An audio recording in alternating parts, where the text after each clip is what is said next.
So, what's up guys? Welcome back sa aking channel.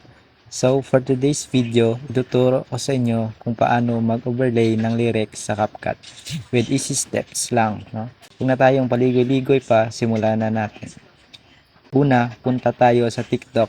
Dito tayo kukuha ng lyrics na gagamitin natin. Hindi na tayo gagawa ng lyrics natin kasi mahirapan lang tayo.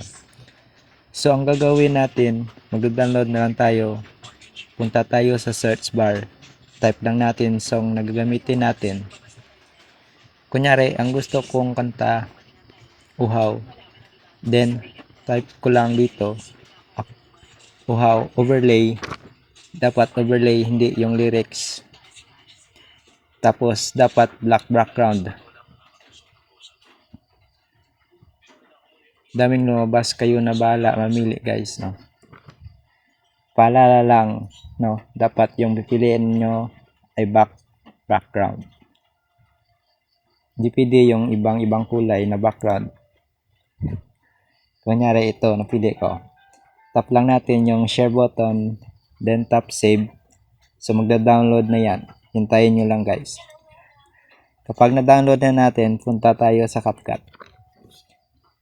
Open CapCut, select new project, then pili kayo ng background na gagamitin nyo para sa overlay lyrics natin. Kunyari ito gagamitin ko.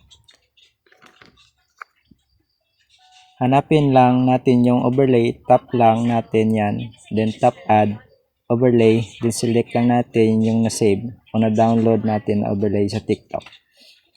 Then zoom in lang natin siya guys, para mawala yung watermark ng TikTok. Then extend natin yung main track para pumantay sila dalawa ng overlay natin.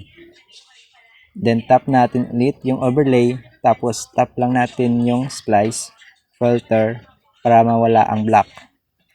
Tapos nakaagad guys. Ganun lang kadali mag-overlay ng lyrics sa CapCut. Export nyo lang, tapos na kung may natutunan kayo sa video na to, please like, comment, share, and subscribe para madami pa tayong tutorial video na magawa. Thank you.